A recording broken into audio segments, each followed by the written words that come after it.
Você consegue imaginar acordar de manhã, ver o preço do pão, sair para trabalhar e quando voltar à tarde descobrir que esse mesmo pão agora custa o triplo?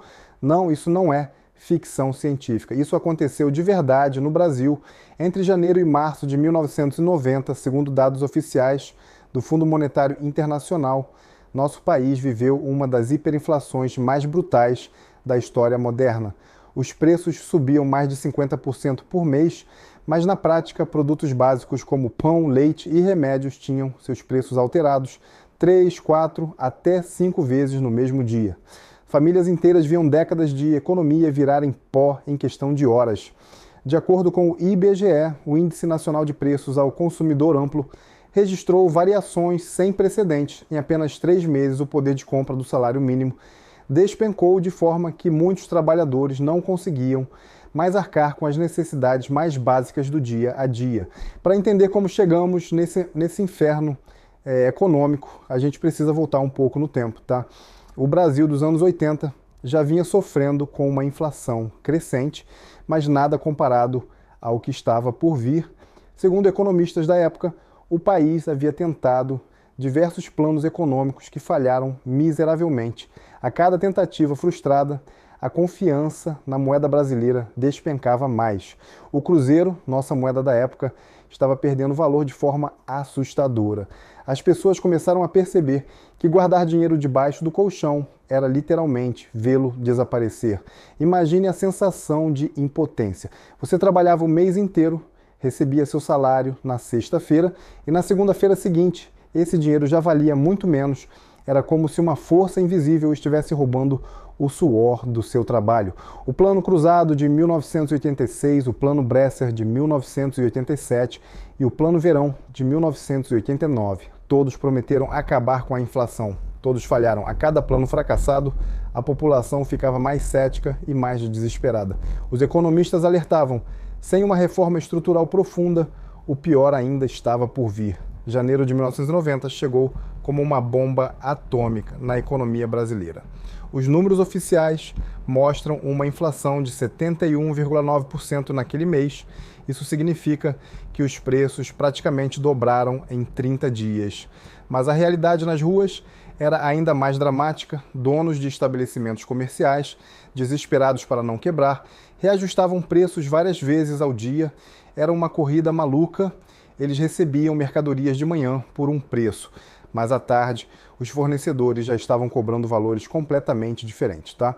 Segundo relatos da época, alguns comerciantes chegavam a remarcar produtos 3, 4 vezes no mesmo período. A calculadora virou o objeto mais importante de qualquer loja. Não existia mais tabela de preços fixa, tudo era negociado na hora, com base no humor do mercado naquele exato momento. Feirantes relatavam que precisavam levar calculadoras no bolso e consultar fornecedores por telefone antes de dizer o preço de qualquer produto ao cliente. Em algumas regiões do interior, onde a comunicação era mais lenta, os preços chegavam defasados e o prejuízo era inevitável para quem vendia. As padarias se tornaram o símbolo mais cruel dessa loucura econômica. O pão, alimento básico do brasileiro, virou termômetro do desespero nacional. Padeiros relatavam situações surreais. Clientes entravam de manhã, perguntavam o preço do pão, saíam para pegar dinheiro em casa e quando voltavam, 1 hora depois, o preço já havia mudado. Alguns estabelecimentos colocavam placas dizendo preços válidos apenas no momento da compra. Era comum ver filas enormes nos primeiros horários da manhã, com pessoas tentando garantir produtos antes dos reajustes do dia.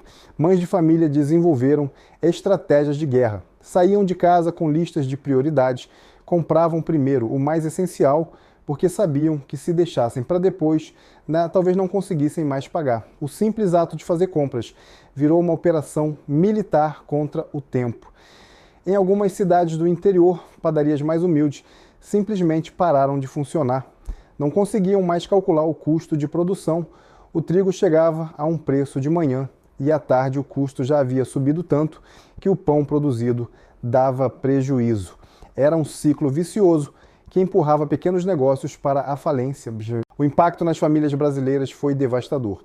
Imagine trabalhar a vida inteira, juntar dinheiro para comprar uma casa e de repente descobrir que suas economias não pagavam nem uma geladeira.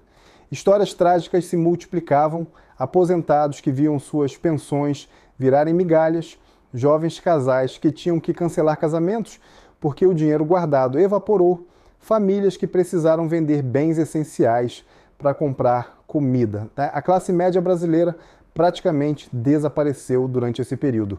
Pessoas que se consideravam estáveis financeiramente acordaram um dia na pobreza sem entender direito o que havia acontecido. Era uma guerra silenciosa onde o inimigo era invisível, mas os estragos eram reais e brutais. Muitas famílias se desfizeram sob a pressão. O estresse financeiro extremo destruiu relacionamentos, causou depressão em massa e forçou milhões de brasileiros a repensar completamente suas vidas. De acordo com dados econômicos do período, a taxa de pobreza no Brasil atingiu níveis alarmantes. O poder de compra do salário mínimo caiu drasticamente mês após mês. Trabalhadores que recebiam na primeira semana do mês corriam para gastar tudo imediatamente, porque na última semana o mesmo salário já não cobria metade das despesas. Março de 1990 trouxe o ápice absoluto do terror. 81,3% de inflação em um único mês. Para você ter uma ideia do que isso significa na prática, um produto que custava 100 cruzeiros no início de março custava mais de 180 no final do mês. Mas como os reajustes eram diários, a sensação era de viver numa montanha-russa econômica sem fim. Nesse período surgiram fenômenos bizarros, pessoas corriam para os supermercados assim que recebiam qualquer dinheiro, compravam qualquer coisa que pudesse ser reestocada, porque sabiam que no dia seguinte seria mais caro. Açúcar, óleo, sabonete, qualquer produto não perecível virava investimento. Algumas pessoas chegaram ao ponto de comprar eletrodomésticos que nem precisavam só para se livrar do dinheiro antes que ele perdesse ainda mais valor. Era uma sociedade vivendo em pânico permanente. Os supermercados viviam cenas de caos absoluto. Funcionários não conseguiam remarcar os preços rápido o suficiente. Clientes arrancavam produtos das prateleiras antes que as novas etiquetas fossem coladas. Houve relatos de confusões e até brigas entre consumidores disputando os últimos produtos com preços antigos. As consequências dessa hiperinflação não desapareceram quando os índices finalmente se controlaram. Uma geração inteira de brasileiros desenvolveu traumas econômicos profundos que duraram décadas. Pesquisas posteriores mostraram que pessoas que viveram esse período mantiveram comportamentos de sobrevivência por anos, estocar produtos, desconfiar de investimentos, preferir bens materiais ao dinheiro. A confiança nas instituições financeiras brasileiras ficou abalada por muito tempo. Empresas quebraram aos milhares, o desemprego disparou e muitos brasileiros emigraram para outros países em busca de estabilidade. O tecido social do país foi rasgado. Segundo estudos econômicos, o Brasil perdeu praticamente uma década de desenvolvimento por causa dessa crise. O poder de compra da população demorou anos para se recuperar e algumas famílias nunca mais conseguiram voltar ao padrão de vida que tinham antes. O Brasil só começou a recuperar a estabilidade monetária com a implementação do Plano Real em 1994, sob o comando do então ministro da Fazenda, Fernando Henrique Cardoso. A URV, Unidade Real de Valor, serviu como moeda de transição e ajudou a ancorar as expectativas de inflação antes do lançamento definitivo do real. A hiperinflação brasileira de 1990 não foi apenas um fenômeno econômico, foi uma tragédia humana de proporções épicas. Ela nos ensinou que a estabilidade monetária não é um luxo, mas uma necessidade básica para qualquer sociedade funcionar. Desde então, o Brasil desenvolveu mecanismos mais sofisticados de controle inflacionário.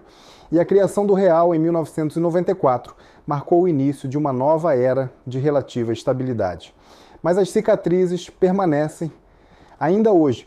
Quando a inflação sobe alguns pontos percentuais, o fantasma daqueles meses de terror volta a assombrar a memória coletiva brasileira.